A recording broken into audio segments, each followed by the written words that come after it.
Hello everyone. सो इस video में हम WTO के दो इम्पोर्टेंट डेवलपमेंट्स को डिस्कस करने जा रहे हैं। सबसे पहला डेवलपमेंट है एग्रीमेंट ऑन फिशरीज सब्सिडीज़। तो ये WTO का पहला सबसे इम्पोर्टेंट एग्रीमेंट है जो एनवायरनमेंट के संबंध में है। और सेकंड टॉपिक हमारा है China is waiving off the special and differential treatment SDT in WTO। दोनों ही इम्पोर्टेंट टॉपिक हैं और ये टॉपिक हम इसलिए डिस्कस कर रहे हैं क्योंकि सितंबर 2025 में 111 मेंबर्स ने इस WTO एग्रीमेंट को रेटिफाई किया था। अगर हम देखें WTO 1995 में इस्टेब्लिश हुआ था और 1995 में बहुत सारे एग्रीमेंट आए थे, जैसे एग्रीमेंट ऑन एग्रीकल्चर, ट्रिप्स, है ना।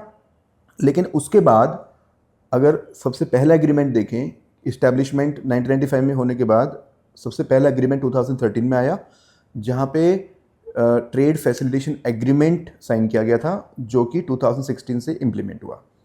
और उसके बाद सेकंड एग्रीमेंट जो आया है वो अब जा कर के आया है जो कि फिशरीज सब्सिडीज़ को प्रोहिबिट करने के संबंध में है। ये एग्रीमेंट लास्ट 21 ईयर से डिस्कशन में था। फाइनली WTO की जो हाईएस्ट डिसीजन मेकिंग बॉडी है मिनिस्टरियल कॉन्फ्रेंस, तो ministerial conference 12th ministerial conference 2022 में जो कंडक्ट हुई थी, जो कि जिनेवा में कंडक्ट हुई थी, जिनेवा स्विट्ज़रलैंड में कंडक्ट हुई थी। तो इस मिनिस्टरियल कॉन्फ्रेंस में कंट्रीज़ ने अडॉप्ट किया था इस एग्रीमेंट को। फाइनली 2/3 मेंबर्स ने जब इसको रेटिफाई कर दिया, जिसको हम कहते हैं submission of instrument of acceptance, यानी कि फॉर्मली 2022 में अडॉप्ट करने के बाद अब जा कर के सितंबर 2025 तक 2/3 मेंबर्स ने इसको साइन कर दिया है। तो अब ये एग्रीमेंट फोर्स में आ चुका है। ठीक है, 15 सितंबर से ये एग्रीमेंट फोर्स में आ चुका है। और भी इसके बारे में बात करेंगे कि अभी ये जो करंट एग्रीमेंट है ये सिर्फ 4 साल के लिए एप्लीकेबल है। 4 साल के बाद एक और एग्रीमेंट हमें साइन करना होगा, उसके बाद ही ये एग्रीमेंट आपका कंटिन्यू होगा। तो अगर हम एग्जाम के पॉइंट ऑफ व्यू से देखें तो प्रीलिम्स में क्वेश्चंस WTO से आते हैं, अभी हम देखेंगे प्रीवियस ईयर क्वेश्चन, मेंस में भी क्वेश्चन आते हैं और पर्सनालिटी टेस्ट में हमेशा इंपॉर्टेंट है क्योंकि WTO हमेशा एक ट्रेड रिलेटेड बॉडी होने की वजह से न्यूज़ में रहती है। अभी हम ट्रंप के टैरिफ से काफ़ी परेशान हैं इंडिया, है ना, और बहुत सारे इश्यूज़ हैं चाइना के साथ में भी। तो इस कॉन्टेक्स्ट में WTO का जो टॉपिक होता है ये हमेशा इंपॉर्टेंट रहता है। प्रीवियस ईयर क्वेश्चन में देखेंगे तो 2020 में लास्ट क्वेश्चन आया था जो कि दूसरे एग्रीमेंट के बारे में था। तो सिमिलर क्वेश्चन आपका WTO फिशरी सब्सिडी के बारे में भी बन सकता है ना। ये आपका ट्रिम्स एग्रीमेंट है जो कि ओरिजिनल 1995 से ही एप्लीकेबल है। उसी तरह से 2013 में ये ट्रेड फैसिलिटेशन एग्रीमेंट साइन हुआ था। फाइनली 2016 से ये इम्प्लीमेंट हुआ और 2017 में एग्ज़ाम में आया। देखिए एग्ज़ाम में इसलिए आया क्योंकि करंट में था, न्यूज़ में था, ये करंट अफेयर्स होने की वजह से। सिमिलरली 2014 में भी एक प्रीवियस ईयर क्वेश्चन आया था जो कि मेंस एग्ज़ाम में क्वेश्चन पूछा गया था। और ये क्वेश्चन इसलिए पूछा गया था क्योंकि 2013 में हमने पीस क्लोज साइन की थी फूड सिक्योरिटी एग्रीमेंट के संबंध में।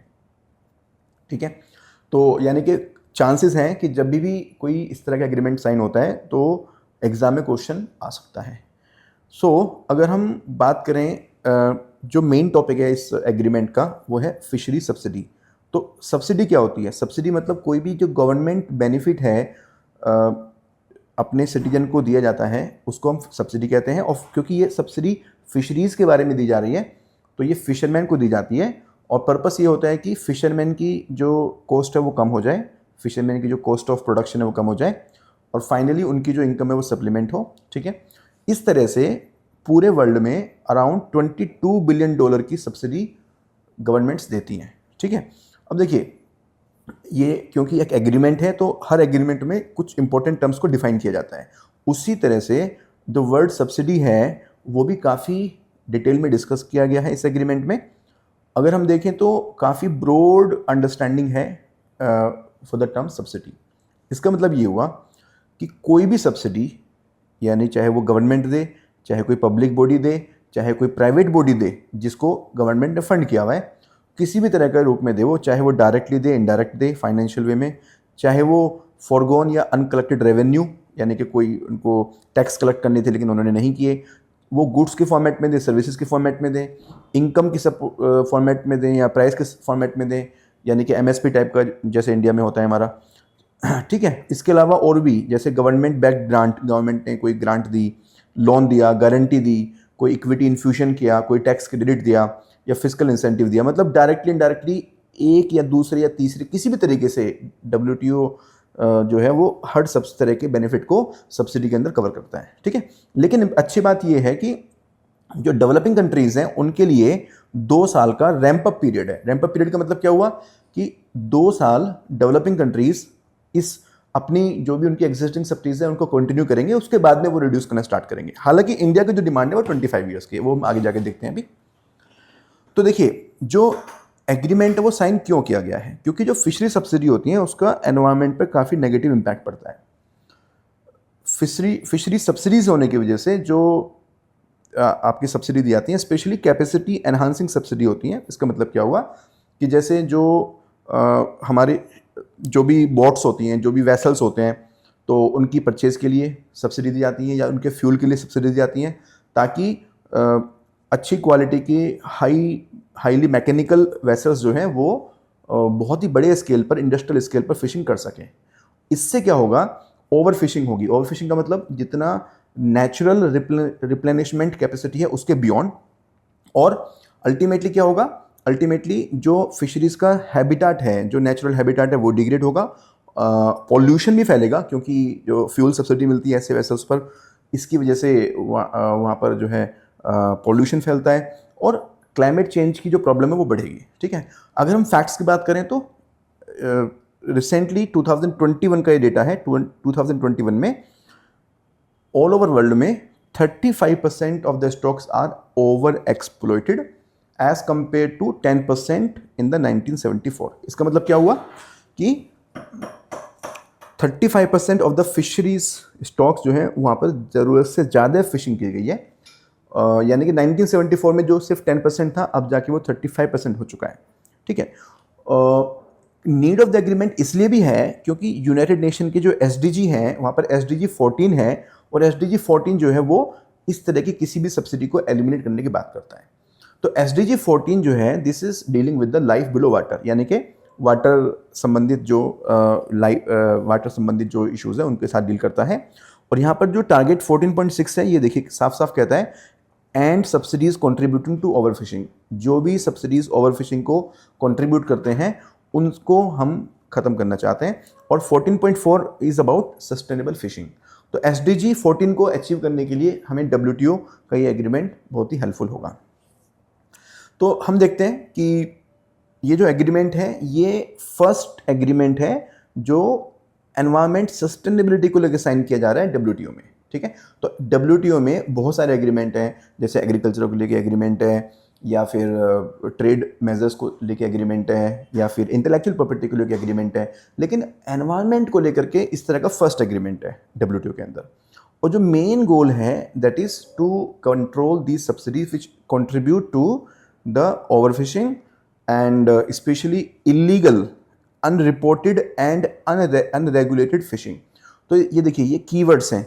इस तरह के जो क्वेश्चंस होते हैं ना, वहाँ पर आप दूसरों से कैसे डिफ्रेंशिएट कर सकते हो अपने आप को। कीवर्ड्स को आप आंसर्स में लिखोगे, आप अपने इंटरव्यू के आंसर्स में इसको मेंशन करोगे, तो कीवर्ड से आपका जो आंसर है वो दूसरों से डिफ्रेंशिएट होगा। Illegal, unreported and unregulated fishing.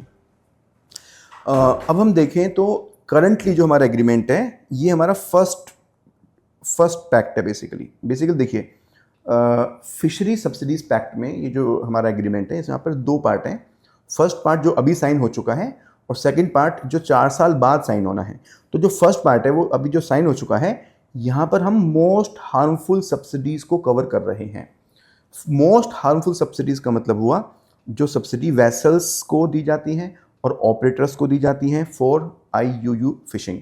तो ये लार्ज स्केल पर सब्सिडीज दी जाती हैं और ये इंडस्ट्रियल फिशिंग प्रमोट करते हैं, स्पेशली जैसे चाइना में, यूरोपियन कंट्रीज़ में और डेवलप कंट्रीज़ में। ठीक है, और second is subsidies for the fishing overfished stocks. जहाँ पर स्टॉक्स ऑलरेडी ओवरफिश्ड हैं तो वहाँ पर भी जो सब्सिडी दी जाती हैं, उस संबंधी जो भी सब्सिडी दी जाती हैं उनको भी कंट्रोल करने के लिए सब्सिडीज को हम प्रोहिबिट करते हैं। Third, subsidies for fishing in unregulated high seas. जो हाई सीज में यानी कि जो बेसिकली सभी के लिए ओपन होते हैं, अगर वहाँ पर कोई भी मैनेजमेंट ओवरसाइट नहीं है और वहाँ पर अनरेगुलेटेड हाई सीज में सब फिशिंग हो रही है, तो वैसी सब्सिडीज को भी कंट्रोल करने की बात की जा रही है। तो लार्जली हम कह सकते हैं कि जो मैरीन फिशरीज हैं या उससे संबंधित एक्टिविटीज़ हैं, जैसे ट्रांसपोर्टेशन हो गया, इसको ट्रांसशिपमेंट भी कह सकते हैं, या प्रोसेसिंग हो गया, उस संबंध में भी जितनी भी सब्सिडीज है वो सब खत्म की जाएंगी। लेकिन अभी एक्वाकल्चर या इनलैंड फिशरीज को लेकर के कोई भी कंट्रोल नहीं किया जाएगा। यानी कि अभी जो हमारी एप्लीकेबिलिटी है इस एग्रीमेंट की, वो आपकी मैरीन फिशरीज को लेकर के है। जो इनलैंड फिशरीज हैं या एक्वाकल्चर हैं, उनके संबंध में कोई भी अभी कंट्रोल नहीं किया जाएगा। So as I told you, currently this is basically first agreement which is known as fish one. तो इस एग्रीमेंट को नाम दिया गया है fish one. But fish one में कुछ चीज़ें अभी इंक्लूड नहीं होती हैं। It does not fully address first the subsidies that lead to over capacity. Over capacity का मतलब too many boats for the available fish stocks, यानी कि जो अवेलेबल फिश स्टॉक है उसके लिए अगर हम बहुत ज़्यादा बोट्स लगा देते हैं जिससे कि फिशिंग और बढ़ जाती है ना। And number two, subsidies causing over fishing, है ना, यानी कि taking more fish than nature can replenish regardless of legality. तो ये दो तरह की जो सब्सिडीज़ हैं, इनको बहुत ज़्यादा अभी यहाँ पर कवर नहीं किया जा रहा है, क्योंकि इससे संबंधित जो रूल्स हैं वो अभी अंडर नेगोशिएशन है। तो देखिए, ये जो एग्रीमेंट है, इसके जो पर्पस है, अगर हम पर्पस की बात करें तो हमारा purpose is definitely to control the ecological damage. जो हमने देखा कि हैबिटेट डिग्रेडेशन हो रहा है, पोल्यूशन हो रहा है ना। इसके अलावा एक सेकंड डायमेंशन यहाँ पर है, ट्रेड डायमेंशन, जिसको मार्केट डायमेंशन भी कह सकते हैं, कि most of these subsidies are given by developed countries. और इसकी वजह से क्या होता है, जो डेवलपिंग कंट्रीज होते हैं उनके जो प्रोडक्ट होते हैं ग्लोबल मार्केट में वो अनकॉम्पिटिटिव हो जाते हैं, क्योंकि डेवलप्ड कंट्रीज के जो फिशरमैन हैं उनका कॉस्ट कम होता है क्योंकि उनको सब्सिडी मिल चुकी है। लेकिन डेवलपिंग कंट्रीज उतनी सब्सिडी नहीं देते जितनी सब्सिडीज डेवलप कंट्री देते हैं। तो अगर हम डेटा की बात करेंगे तो इंडिया में तो इट्स लाइक $35 पर fisherman as compare to other countries जहां पर ये बहुत ज़्यादा है, थाउजेंड्स में भी चला जाता है, $1,000 में भी चला जाता है पर फिशरमैन। ठीक है, तो हम ये भी चाहते हैं कि डेवलप्ड कंट्रीज और डेवलपिंग कंट्रीज में एक पैरिटी रहे, है ना। और ये भी एक आगे जाकर के एक इशू बनेगा जो हम देखेंगे। As far as implementation is concern, तो देखिए ट्रांसपेरेंसी यहाँ पर रखी जाएगी। जो भी कंट्रीज है वो नोटिफाई करेंगे कि फिशरी संबंधित कौन सी सब्सिडीज वो दे रहे हैं, ठीक है। और वो ये भी बताएंगे कि हम किस तरह से इनको मॉनिटर करने जा रहे हैं, ठीक है। इसके अलावा क्योंकि अब हम फर्स्ट टाइम इस एग्रीमेंट को इम्प्लीमेंट करेंगे तो जो डेवलपिंग कंट्रीज हैं उनको प्रॉब्लम आने वाली है, इसलिए हमने उनके लिए एक सेपरेट फंड बनाया है जिसको हम कहते हैं WTO फिश फंड। यहाँ से हम डेवलपिंग कंट्रीज को और लीस्ट डेवलप्ड कंट्रीज को सपोर्ट करेंगे। उनको बेसिकली ट्रांजिशनल फेज में ज़्यादा प्रॉब्लम ना हो, उस चीज़ को हम ध्यान में रखेंगे, ठीक है। और साथ में हमने एक नई कमेटी बनाई है WTO के अंदर में, जो इस एग्रीमेंट को चेक करेगी कि कंप्लायंस प्रॉपर हो रहा है। अगर हम स्टेटस की बात करें तो ये एग्रीमेंट जैसे सितंबर 2025 में तो ऑलरेडी फोर्स में आ चुका है, ठीक है। और अभी भी काफ़ी सारी कंट्रीज़ ने इसको रेटिफाई नहीं किया है, जैसे कि इंडिया ने भी रेटिफाई नहीं किया है। और इंडिया और similarly other countries they are demanding कि हमें ज़्यादा ट्रांजिशनल पीरियड मिले और हमें स्पेशल एंड डिफरेंशियल ट्रीटमेंट मिलती रहे, है ना। स्पेशल एंड डिफरेंशियल ट्रीटमेंट क्या होता है, बेसिकली इसकी भी हम बात करेंगे। इसका मतलब सिंपल ये होता है कि जो डेवलपिंग कंट्रीज़ हैं उनको ज़्यादा समय दिया जाए किसी भी रूल को फॉलो करने के लिए, उनके लिए रिलैक्सेशन रहे, ताकि उनकी जो खुद की जो इकोनॉमिक कंडीशन है उसको ध्यान में रखते हुए कोई भी एग्रीमेंट को इम्प्लीमेंट करने में आसानी हो, ठीक है। तो स्पेशल एंड डिफरेंशियल ट्रीटमेंट मिलनी चाहिए और उनको ज़्यादा लंबा ट्रांजिशन पीरियड मिलना चाहिए। डेवलपिंग कंट्रीज़ की ये डिमांड है। तो अभी भी इस एग्रीमेंट में जो नेगोशिएशंस हैं वो कंटिन्यू है। जो अभी एग्रीमेंट है इसको हम कहते हैं फिश वन, और ये सिर्फ first part of the overall agreement है। 4 साल तक ये कंटिन्यू रहेगा। इसके बाद अगर फिश टू नहीं साइन होता है, यानी कि second agreement, second part sign नहीं होता है, तो फिर ये वाला जो एग्रीमेंट है वो लैप्स हो जाएगा, है ना। तो फिश 1 अभी साइन हो चुका है, 2/3 मेंबर्स ने इसको साइन कर दिया है, और फिश 2 जो है वो जाकर के 4 साल के अंदर आपका रेटिफाई होना जरूरी है। उसके बाद ये फिर एग्रीमेंट आपका परमानेंट हो जाएगा। ये जो स्टेटस की अगर हम बात करेंगे तो डेफिनेटली अभी एक्टिव है। पार्ट 1 एक्टिव है, यानी कि जो मोस्ट हार्मफुल सब्सिडीज हैं वो अभी कंट्रोल में है, और एडिशनल नेगोशिएशंस अभी कंटिन्यू है। अभी हमारी कोशिश है कि हम कॉम्प्रिहेंसिव एग्रीमेंट इसको बनाएं। अगर हम इंडिया की बात करें कि भाई इंडिया की क्या स्टैंस है और इंडिया का क्या डिमांड है, 2021 तक इंडिया ने बेसिकली ये हमेशा यही बोला कि देखिए, जो स्मॉल स्केल फिशिंग होती है इंडिया में और डेवलप कंट्रीज़ में जो इंडस्ट्रियल फिशिंग होती है, दोनों में काफ़ी डिफरेंस है ना। और ये जो ओवर फिशिंग की प्रॉब्लम है, ये अदर कंट्रीज़ ने क्रिएट की है। अदर कंट्रीज़ का मतलब कौन? जैसे कि USA, चाइना, उन्होंने बहुत ज़्यादा फिशिंग की है, उन्होंने बहुत ज़्यादा सब्सिडीज़ दी है। हमारी वजह से ये प्रॉब्लम नहीं क्रिएट हुई है, ठीक है। इसलिए हमने 2025 में, अभी अगर हम आज के दिन की बात करें तो आज हम रेटिफाई करने की तरफ मूव कर रहे हैं। प्रोसेस अभी कंप्लीट नहीं हुआ है, हम इसको रेटिफाई जल्दी करेंगे। लेकिन हम इस बात पर स्टिक हैं कि हम डेवलपिंग कंट्रीज़ के लिए स्पेशल सेफगार्ड्स चाहते हैं। जैसे हमने अभी बात की थी, हम चाहते हैं कि स्पेशल एंड डिफरेंशियल ट्रीटमेंट जो है वो मिले डेवलपिंग कंट्रीज़ को और डेवलप कंट्रीज़ को, लीस्ट डेवलप कंट्रीज़ को, जिसमें इंडिया भी आता है। इसमें क्या क्या चीज़ें इंक्लूड होनी चाहिए? तो स्पेशल एंड डिफरेंशियल ट्रीटमेंट में 25 ईयर्स की एग्जम्पशन होनी चाहिए, जैसे इंडिया के लिए, जो कि स्मॉल स्केल फिशर्स हैं, जहाँ पर बहुत ज़्यादा फिशिंग नहीं होती है। इसको इन्होंने नाम दिया है पॉलिसी स्पेस, इसको हम कहते हैं पॉलिसी स्पेस। सेकेंड, कि जो कंट्रीज़ जहाँ पर बहुत हाई सब्सिडी रही है, जैसे चाइना, EU, USA, है ना, तो यहाँ पर बेसिकली इनके लिए स्ट्रिक्टर रूल्स होने चाहिए। इनको फटाफट से ये एग्रीमेंट इंप्लीमेंट करना होगा। और नंबर 3, कि जो सब्सिडी कैलकुलेशन है ना, वो पर कैपिटा बेसिस पर होनी चाहिए rather than on the aggregate basis, क्योंकि इंडिया की पॉपुलेशन बहुत ज़्यादा है, और इंडिया की पॉपुलेशन ज़्यादा होने की वजह से अगर हम पर कैपिटा पे इस एग्रीमेंट को साइन करते हैं तो कंपैरेटिवली हमारे लिए रिलीफ रहेगा, क्योंकि हम पर कैपिटा ज़्यादा सब्सिडी उनको अफोर्ड कर पाएंगे। अदरवाइज अगर हमने एग्रीगेट बेसिस पर अलाउ कर दिया, तो हमने अगर थोड़ी थोड़ी सब्सिडी भी दी अपने फिशरमैन को, तब भी वो बहुत ज़्यादा सब्सिडी में कन्वर्ट हो जाएगी। अब क्वेश्चन अराइज होता है कि क्या इश्यूज़ हैं, क्या चैलेंजेस हैं। तो अभी जैसे हमने बात की कि जो पर फिशर सब्सिडी है बहुत ज़्यादा है। डेवलप्ड कंट्रीज़ में ये $76,000 पर फिशर पर ईयर तक भी चली जाती है, जबकि इंडिया में $35 ही है।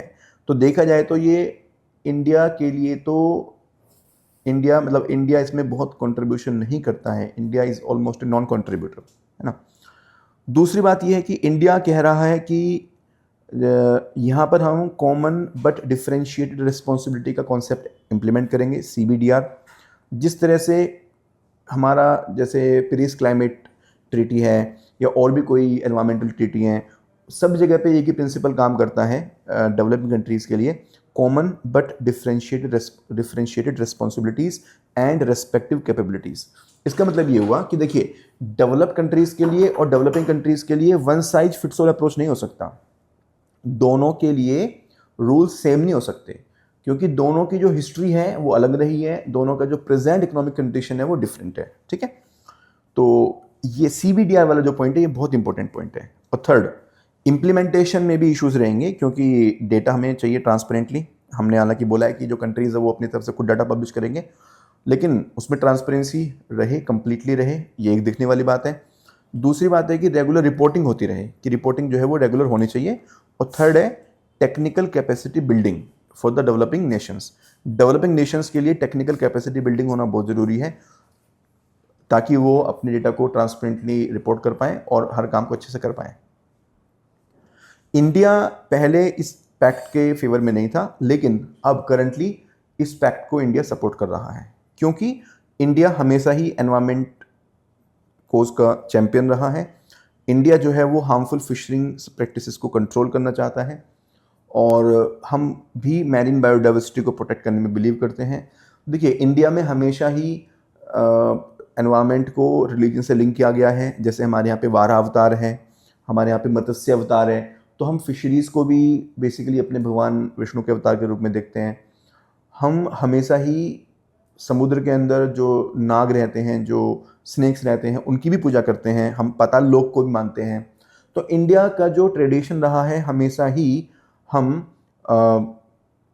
बायोडाइवर्सिटी को प्रोटेक्ट करने के लिए, वाटर रिसोर्सेज को प्रोटेक्ट करने के लिए काम करते हैं, है ना। और हम चाहते हैं कि जो लॉन्ग टर्म फिश स्टॉक है वो हमारे सेफ रहे, वो हमारे सिक्योर रहे, ठीक है। साथ ही साथ हम क्योंकि डेवलपिंग कंट्री हैं, तो हम ये भी चाहते हैं कि जो हमारा लाइवलीहुड है और जो हमारी फूड सिक्योरिटी है वो हमारी प्रोटेक्ट रहे। हमारे जो फिशरमैन हैं वो बहुत ज़्यादा उनकी इनकम नहीं होती है, तो हम चाहते हैं कि उनकी इनकम भी प्रोटेक्ट रहे। और थर्ड, हम ये भी चाहते हैं कि हमारी जो इम्पोर्टेंस है वो इंटरनेशनल स्टेज पर बनी रहे। हम लोग नेगोशिएशन टेबल पर रहें और जो भी रूल फिशरीज़ के बारे में बन रहा है, जो भी रूल किसी भी इम्पोर्टेंट मैटर के बारे में बन रहा है, तो इंडिया उस रूल मेकिंग प्रोसेस का पार्ट होना चाहिए। हम चाहते हैं कि मैरीन रिसोर्सेज को कंजर्व किया जाए, ठीक है।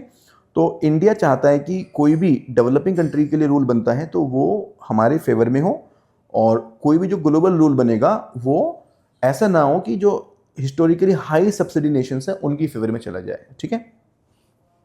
यहाँ पर हमने एक बहुत इंपॉर्टेंट वर्ड यूज़ किया जो कि WTO प्रिंसिपल्स में से एक प्रिंसिपल है। देखिए, WTO के काफ़ी सारे प्रिंसिपल्स हैं, जैसे MFN प्रिंसिपल है, मोस्ट फेवर्ड नेशन प्रिंसिपल जिसे हम कहते हैं, ठीक है। उसी तरह से आपका ये प्रिंसिपल है स्पेशल एंड डिफरेंशियल ट्रीटमेंट। जैसे नाम से भी पता चल रहा है कि हम कोई स्पेशल ट्रीटमेंट देने वाले हैं और डिफरेंट ट्रीटमेंट देने वाले हैं, लेकिन किसको? हम डेवलपिंग कंट्रीज़ को और लीस्ट डेवलप्ड कंट्रीज़ को स्पेसिफिक राइट्स देना चाहते हैं, स्पेसिफिक फ्लेक्सिबिलिटी देना चाहते हैं कि WTO एग्रीमेंट जब वो इम्प्लीमेंट करें तो वो आराम से तसल्ली से उन एग्रीमेंट को इम्प्लीमेंट करें, ताकि उनके जो खुद के डेवलपमेंटल ऑब्जेक्टिव्स हैं उनको भी वो परस्यू कर सकें, और साथ साथ में जो ग्लोबल ट्रेड रूल्स हैं उनको भी अच्छे से इम्प्लीमेंट कर सकें। तो स्पेशल और डिफरेंशियल ट्रीटमेंट में बेसिकली एक तो ज़्यादा समय अलाउ किया जाता है। इसका मतलब ये हुआ कि WTO एग्रीमेंट जब इम्प्लीमेंट करने की बात आएगी तो डेवलपिंग कंट्रीज़ को ज़्यादा समय दिया जाएगा, ज़्यादा उनको ट्रांजिशन पीरियड दिया जाएगा, so that they are comfortably able to transit from existing rule to new rule, ठीक है। उनको ज़्यादा फ्लेक्सिबिलिटी दी जाएगी ताकि वो अपने सेंसिटिव सेक्टर्स को प्रोटेक्ट कर सकें और अपने डोमेस्टिक डेवलपमेंट को एडवर्सली इम्पैक्ट ना करें। जैसे कि एग्जांपल, अगर हम एग्रीमेंट ऑन एग्रीकल्चर की बात करें तो एग्रीमेंट ऑन एग्रीकल्चर में जो आम्बर बॉक्स सब्सिडी है वो डेवलपिंग कंट्रीज़ के लिए 10% अलाउड होती है, और वही सब्सिडी डेवलप्ड कंट्रीज़ के लिए 5% अलाउड होती है ना। और साथ ही साथ डेवलपिंग कंट्रीज़ के लिए एंटी डंपिंग, सेफगार्ड ड्यूटी और टेक्निकल बैरियर्स, ये सब में बेसिकली एक रिलैक्सेशन होती है कि वो अपनी जो भी उनके हाई इंपोर्ट्स हो रहे हैं वहाँ पर एंटी डंपिंग ड्यूटी लगा सकते हैं, वहाँ पर सेफगार्ड ड्यूटी लगा सकते हैं, वहाँ पर काउंटर वेलिंग सब्सिडी को कंट्रोल करने के लिए काउंटर वेलिंग ड्यूटी लगा सकते हैं, ठीक है, CVD जिसको हम बोलते हैं। यहाँ पर हमारा सेकंड इंपॉर्टेंट इशू स्टार्ट हो जाता है जो चाइना के संबंध में है कि China has self declared that we will not take the developing country benefit for the SDT। इसका मतलब ये हुआ कि चाइना अब आगे से फ्यूचर के लिए जो स्पेशल एंड डिफरेंशियल ट्रीटमेंट की वजह से जो फ़ायदा उनको चाइना को होता है वो फ्यूचर में वो वेव कर देंगे। पास्ट में जो एग्रीमेंट साइन हो चुके हैं उसके लिए नहीं, फ्यूचर के लिए वो कह रहे हैं, है ना। तो देखिए, चाइना ने 2001 में WTO ज्वाइन किया था, ठीक है, और चाइना एक डेवलपिंग कंट्री स्टेटस से होने की वजह से हमेशा SDT बेनिफिट क्लेम करता रहा है। लेकिन USA, EU, डेवलप्ड कंट्रीज ये सब हमेशा ये बोलते रहे हैं कि चाइना एक डेवलप कंट्री में क्लासीफाई होना चाहिए, चाइना का जो स्टेटस है वो काफ़ी अच्छा है, और उन्होंने हमेशा चाइना को क्रिटिसाइज़ किया है कि चाइना SDT क्यों क्लेम कर रहा है। तो फाइनली अच्छी बात ये है कि चाइना ने खुद ही फ्यूचर के लिए SDT बेनिफिट को फोरगोन कर दिया है, वेव कर दिया है। उन्होंने बोला है कि हम फ्यूचर में ये बेनिफिट नहीं उठाएंगे। तो उनका जो प्रीमियर हैं ली क्वांग, उन्होंने 2025 सितंबर में जो यूएन जनरल असेंबली की जो मीटिंग हुई थी वहाँ पर उन्होंने ये अनाउंस किया है, और ये डिसीजन उनके लिए वॉलंटरी डिसीजन है, कोई प्रेशर नहीं है उनके ऊपर, कोई किसी ने फोर्स नहीं किया है। हाँ, पहले से क्रिटिसिज्म तो आए हैं लेकिन कोई फोर्स नहीं है, ठीक है। और इंपॉर्टेंट पॉइंट ये है कि ओनली फ्यूचर के लिए ये वेवर होगा, सिर्फ और सिर्फ फ्यूचर एग्रीमेंट के लिए ये वेवर होगा, यानी कि पास्ट के जो एग्रीमेंट है वो कंटिन्यू रहेंगे। और सेकंड पॉइंट यहां पर ये है कि चाइना ने अपना डेवलपिंग कंट्री का स्टेटस वेव ऑफ नहीं किया है, सिर्फ और सिर्फ एसडीटी के लिए वेव ऑफ किया है, बाकी पर्पसेस के लिए उन्होंने डेवलपिंग कंट्री का स्टेटस वेव ऑफ नहीं किया है। और चाइना का लॉजिक क्या है? चाइना कहता है कि मैं एक रिस्पॉन्सिबल कंट्री हूं, ये मेरे लिए एक्ट ऑफ रिस्पॉन्सिबिलिटी है क्योंकि मैं मेजर डेवलपिंग नेशन हूं, ठीक है। और चाइना इज सपोर्टिंग कि बाकी जो अदर डेवलपिंग कंट्रीज हैं उनको एसडीटी का बेनिफिट मिलता रहे, ठीक है। तो ऐसा नहीं है कि चाइना ये कह रहा है कि भाई एसडीटी बंद कर दो। चाइना कह रहा है कि मैं अब नहीं लूंगा फ्यूचर में, लेकिन अदर कंट्रीज ले सकते हैं, और हाँ, पास्ट में जो एग्रीमेंट साइन हुए हैं उनके अंदर जो मुझे बेनिफिट मिल रहा है वो मैं लेता रहूंगा, ठीक है। तो इंटरनेशनल रिएक्शन की अगर बात करेंगे तो डेफिनेटली इंटरनेशनल रिएक्शन तो पॉजिटिव है कि यूएस से ऑलरेडी इसको डिमांड कर रहा था, और इससे फ़ायदा ये होगा कि कुछ मैटर्स में, डब्ल्यूटीओ में कुछ मैटर्स में अभी बेसिकली लॉक जैम है, अभी वहाँ पर काफ़ी रेसिस्टेंस है, कंट्रीज आपस में एक डेडलॉक वाली पोजीशन में है। तो इस तरह के जब वॉलंटरी एक्शन निकल के आते हैं किसी कंट्री से तो एक पॉजिटिविटी आती है और सारी कंट्रीज जो है वो नए एग्रीमेंट को साइन करने की तरफ बढ़ते हैं, ठीक है। तो ये एक इम्पोर्टेंट डेवलपमेंट है। So this is about 2 important developments about WTO. ये जो क्लास में हमने अभी जो डिस्कस किया है, यहाँ पर जो मैटर्स डिस्कस किए हैं, पीपीटी आपको हमारे व्हाट्सएप और टेलीग्राम चैनल पे मिल जाएगी, और इस वीडियो के डिस्क्रिप्शन बॉक्स में आपको टेलीग्राम चैनल का लिंक भी मिल जाएगा। आप इस इनिशिएटिव को रेगुलर फॉलो कीजिए, और जो भी इंपॉर्टेंट इश्यूज़ हैं एग्ज़ाम के लिए, इंटरव्यू के लिए, मेंस के लिए, उन इश्यूज़ पर मैं रेगुलर वीडियो बना रहा हूँ, और आप इन वीडियोज़ को रेगुलर फॉलो कीजिए। Thank you very much, God bless you.